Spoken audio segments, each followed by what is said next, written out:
बिस्मिल्लाहिर्रहमानिर्रहीम अस्सलाम वालेकुम। मैं इब्रार अहमद महर एडवोकेट उम्मीद करता हूं कि आप सब खैरियत से होंगे। ख्वाजा आसफ ने पाकिस्तान में तालिबान को बसाने का इल्ज़ाम जनरल बाजवा, जनरल फैज हमीद और इमरान खान पर लगा दिया है। इस पर पाकिस्तान तहरीक इंसाफ का क्या मौक़िफ़ है, इस पर बात करेंगे।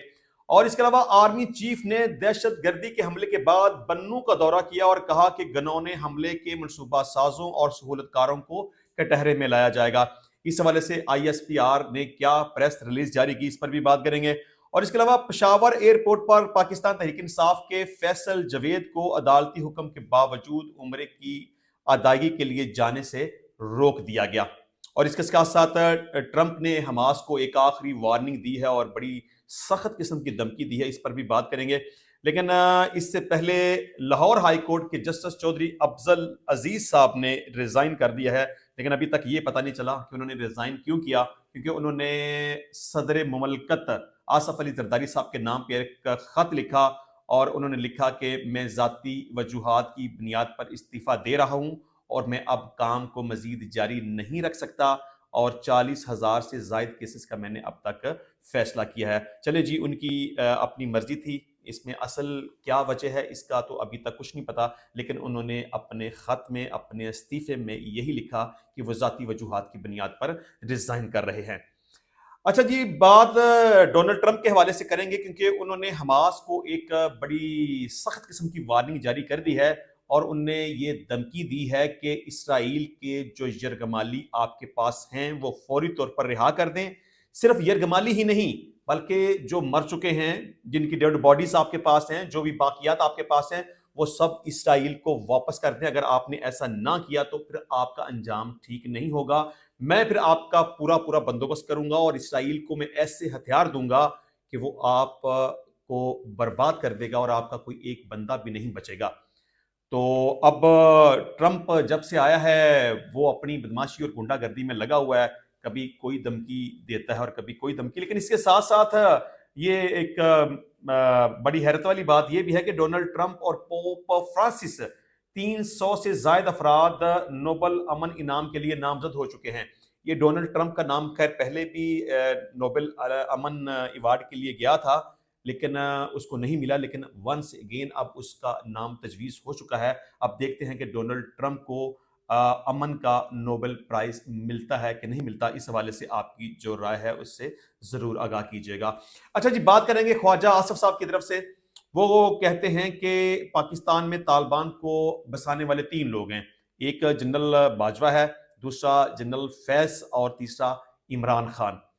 इस हवाले से उनका कहना है कि वजीर दिफा ख्वाजा आसफ ने कहा कि साबिक आर्मी चीफ जनरल कमर बाजवा, लेफ्टिनेंट जनरल फैज हमीद और इमरान खान ने तालिबान को पाकिस्तान में बसाने का फैसला किया। ये तीनों का मुश्तरका फैसला था। असम्बली की कार्रवाई में उसे अच्छा कदम करार दिया गया था।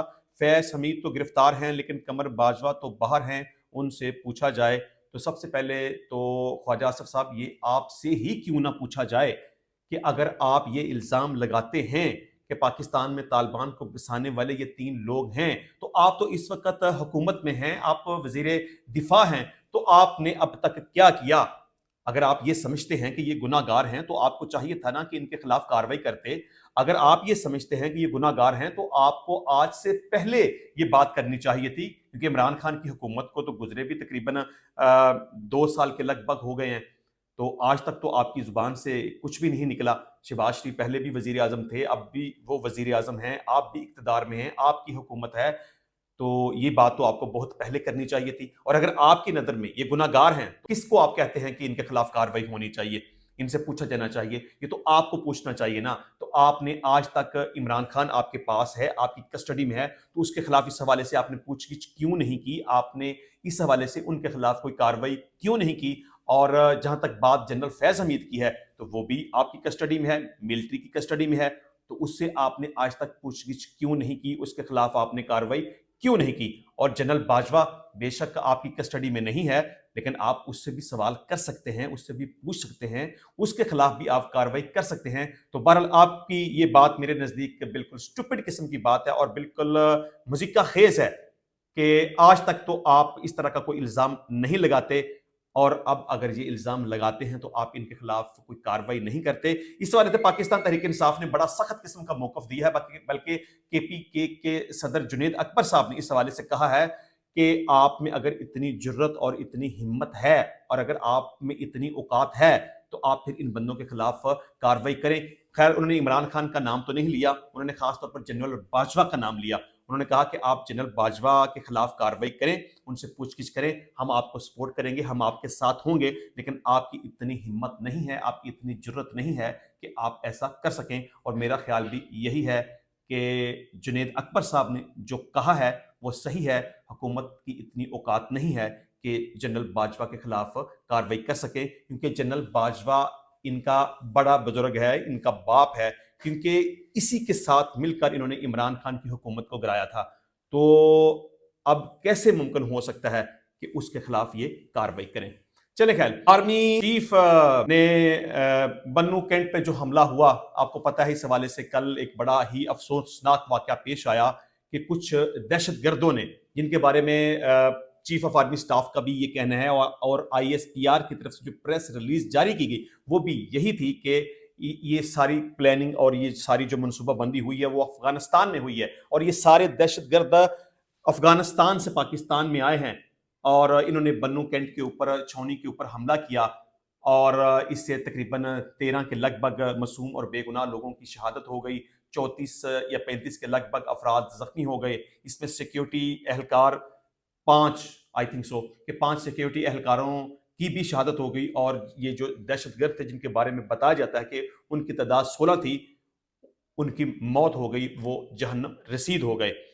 تو میں سمجھتا ہوں کہ یہ سیکیورٹی لیپس ہیں کہ آپ اپنی سیکیورٹی کو اس حد تک مضبوط کیوں نہیں کرتے کہ افغانستان سے دہشت گرد پلاننگ کر کے پاکستان کی سرزمین میں داخل ہوتے ہیں اور یہاں پہ آ کے معصوم اور بے گناہ لوگوں کو قتل کرتے ہیں اور سیکیورٹی ایجنسیز کے اوپر حملہ کرتے ہیں۔ تو لہٰذا آرمی چیف صاحب جہاں یہ کہتے ہیں نا کہ گنونے حملے کے منصوبہ سازوں اور سہولت کاروں کو کٹہرے میں لایا جائے گا، تو پہلی بات تو یہ ہے کہ انہیں اتنا موقع ہی فراہم نہ کیا جائے کہ یہ پاکستان کی سرزمین میں داخل ہو سکیں اور یہاں پر آ کر کسی قسم کی دہشت گردی کی کارروائی کر سکیں، اور انہیں کٹہرے میں لانے کی ضرورت نہیں ہے، ان کا ویسے ہی کلا کما ہو جانا چاہیے۔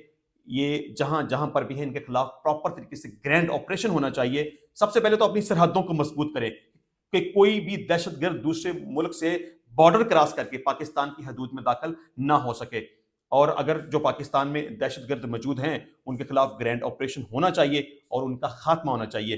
کسی منصوبہ ساز کو یا کسی پلانر کو کٹہرے میں لانے کی ضرورت نہیں ہے، ان کا صرف ایک ہی علاج ہے کہ انہیں شوٹ کر دیا جائے، انہیں گولی مار دی جائے۔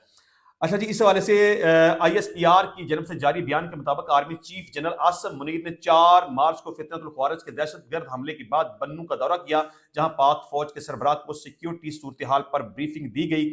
Army chief general Syed Asim Munir نے کنٹونمنٹ پر دہشت گرد حملے کے بعد کی صورتحال کا جائزہ لیا۔ آرمی چیف کو جاری آپریشنز اور علاقے کی مجموعی سیکیورٹی صورتحال پر بریفنگ دی گئی۔ ترجمان پاک فوج کے مطابق آرمی چیف نے سی ایم ایچ بنو میں زخمی اہلکاروں کی عیادت کی اور ان کی مستقل مزاجی اور غیر متزلزل عزم کو سراہا۔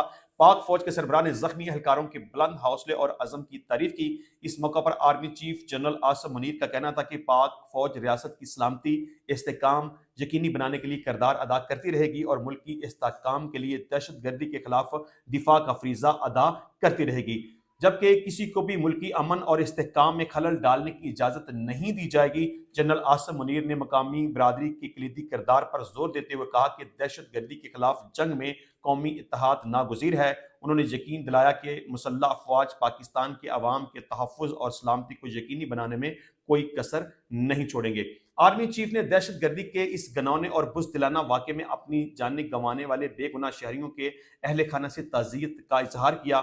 انہوں نے یقین دلایا کہ اگرچہ اس واقعے کے ذمہ داروں کو بہادر فوجیوں نے فوری طور پر ہلاک کر دیا، تاہم اس بزدلانہ حملے کے منصوبہ سازوں اور سہولت کاروں کو بھی جلد انصاف کے کٹہرے میں لایا جائے گا، چاہے وہ کہیں بھی ہوں۔ पाक फौज के सरबराह का कहना था कि बच्चों, ख़वातीन और बुजुर्गों समेत शहरियों को वहशियाना तौर पर निशाना बनाने से ख़वारिज के इस्लाम दुश्मन होने के हकीकी अज़ाइम बेनकाब हो गए हैं। आर्मी चीफ ने जवानों से खिताब करते हुए उनकी जुर्रतमंदाना कार्रवाइयों को सराहते हुए हमला आवरों के मज़मूम अज़ाइम को नाकाम बनाने में फौरी और फैसला कुन रद्द अमल की तारीफ की। उनका कहना था कि दुश्मन अनासर की इमा पर कार्रवाई करने वाले ख्वारिज और उनके सूरतकारों के खिलाफ जंग अपने मंतकी अंजाम तक जारी रहेगी। तर्जमान पाक फौज के मुताबिक आर्मी चीफ ने इस बात पर रोशनी डाली कि फितनतुल ख्वारिज समेत दहशत गर्द गिरोह अफगान सरजमीन से पाकिस्तान के खिलाफ कार्रवाइयां जारी रखे हुए हैं। जनरल आसिम मुनीर ने कहा कि हालिया दहशत गर्द हमलों में गैर मुल्की हथियारों का इस्तेमाल इस बात का वाज़ेह सबूत है कि अफगानिस्तान ऐसे अनासर की महफूज पनाहगाह है।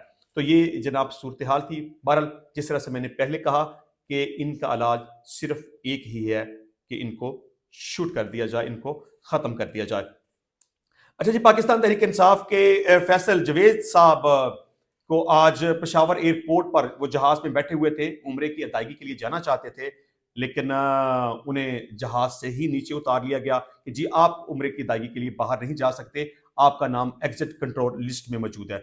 हालांकि गलत तौर पर उन्हें रोका गया, गलत तौर पर उन्हें जहाज़ से उतारा गया, और मैं समझता हूँ कि जो भी इसमें ज़िम्मेदारान हैं इनके खिलाफ सख्त किस्म की कानूनी कार्रवाई होनी चाहिए और तौहीन अदालत की कार्रवाई होनी चाहिए।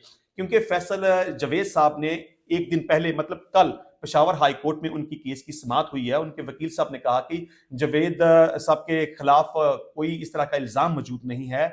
इनके खिलाफ जितने भी मुकदमात थे उनमें से कुछ में इनकी जमानत मंजूर हो चुकी है, कुछ में इनकी बरियत हो चुकी है, और ये उम्रे की अदायगी के लिए सऊदी अरेबिया में जाना चाहते हैं तो इनको इजाज़त दी जाए। तो पेशावर हाई कोर्ट ने फैसल जवेद साहब को उम्रे की अदायगी के लिए सऊदी अरेबिया में जाने की इजाज़त दे दी थी, लेकिन इसके बावजूद उन्हें रोका गया, उन्हें जहाज़ से उतार दिया गया।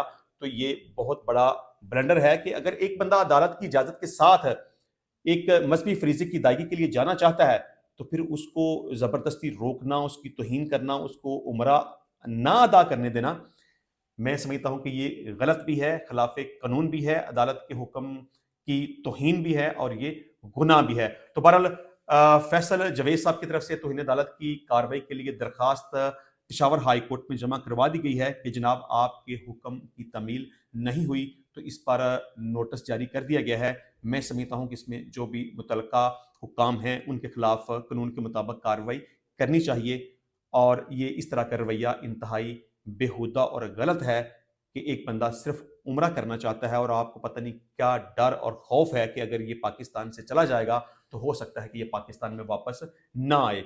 ये एक अलग बात है कि वो वापस आए ना आए, जो कोई भी सूरत हाल है, लेकिन अदालत के हुक्म के मुताबिक वो यहाँ से जा रहा है, तो किसी भी अदारे को इजाज़त नहीं है कि वो कानून को हाथ में ले और किसी को भी पाकिस्तान से बाहर जाने से रोके जबकि उसके पास इजाज़तनामा मौजूद हो।